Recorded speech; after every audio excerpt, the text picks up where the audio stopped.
I need to take a walk and clear my head about this poem, about why I can't go out without changing my clothes, my shoes, my body posture, my gender identity, my age, my status as a woman alone in the evening. Alone on the streets. Alone not being the point being that I can't do what I want to do with my own body because I'm the wrong sex, the wrong age, the wrong skin, and suppose it was not here in the city, but down on the beach, or far into the woods.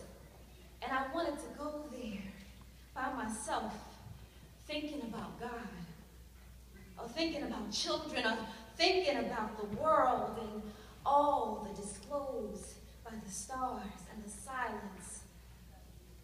I could not go, and I could not think, and I could not stay there alone, as I need to be alone, because I can't do what I want to do with my own body. And who the hell set things up like this anyway? And in France, they say that if the guy penetrates but does not ejaculate, then he did not rape me. And if after stabbing him, and if after screams, and if after begging the bastard, and even after smashing a hammer into his head, even after that, and his buddies fucked me after that, then I consented. And there was no rape. Because finally you understand. Finally you understand they fucked me over because I was wrong. I was wrong again to be me being me where I was. To be who I am. Which is exactly like South Africa penetrating Namibia, penetrating into Angola.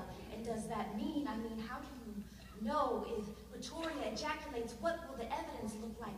The proof of the monster, jackboot ejaculation on black land, and if after Namibia, and if after Angola, and if after Zimbabwe, and if after all my kinsmen and women resist, even to self-immolation of the villages, and if after that we lose, nevertheless, what will the big boys say? Will they claim my consent? Do you follow me? We are the wrong people, of the wrong skin on the wrong continent. And what in the hell is everybody acting so reasonable about? And according to the Times this week, back in 1966, the CIA decided that they had this problem, and the problem was a man named Nkrumah, so they killed him. And before that, it was Patrice Lumumba, and before that, it was my father on the campus of my Ivy League school, and my father afraid to walk into the cafeteria because he said he was the wrong age and the wrong skin and the wrong gender identity, and was paying my tuition. And before that, it was my father saying I was wrong, saying that I should have been a boy because he wanted one, a boy, and that I should have been lighter skinned, and that I should have had straighter hair, and that I should not be so boy crazy, but instead I should just be one, a boy. And before that, it was my mother pleading plastic surgery for my nose and braces for my teeth, and telling me to let the books loose. Let them loose, in other words. I am familiar with the problems of the CIA, and the problems of South Africa, and the problems of Exxon Corporation, and the problems of white America in general, and the problems of the teachers, and the preachers, and the FBI, and the social workers, and my particular mom and dad. I am very familiar with the problems because the problems turn out to be me. I am the history of rape. I am the history of rejection of who I am. I am the history of the terrorized incarceration of myself. I am the history of battery, assault, and limitless armies against whatever I want to do with my mind and my body and my soul, and whether it's about walking out at night, or whether it's about the love that I feel, or whether it's about the sanctity of my vagina, or the sanctity of national boundaries, or the sanctity of my leaders, or the sanctity of each and every desire that I know from my personal and idiosyncratic and indisputably single and singular heart.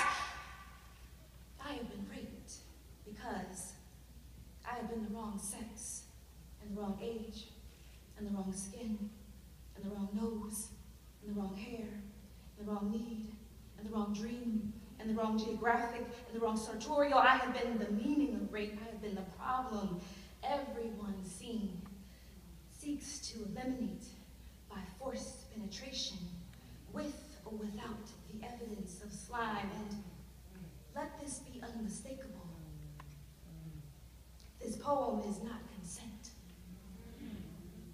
I do not consent to my mother, to my father, to the teachers, to the FBI, to South Africa, to Bed-Stuy, to Park Avenue, to American Airlines, to the hardened idlers on the corners, to the sneaky creeps in cars.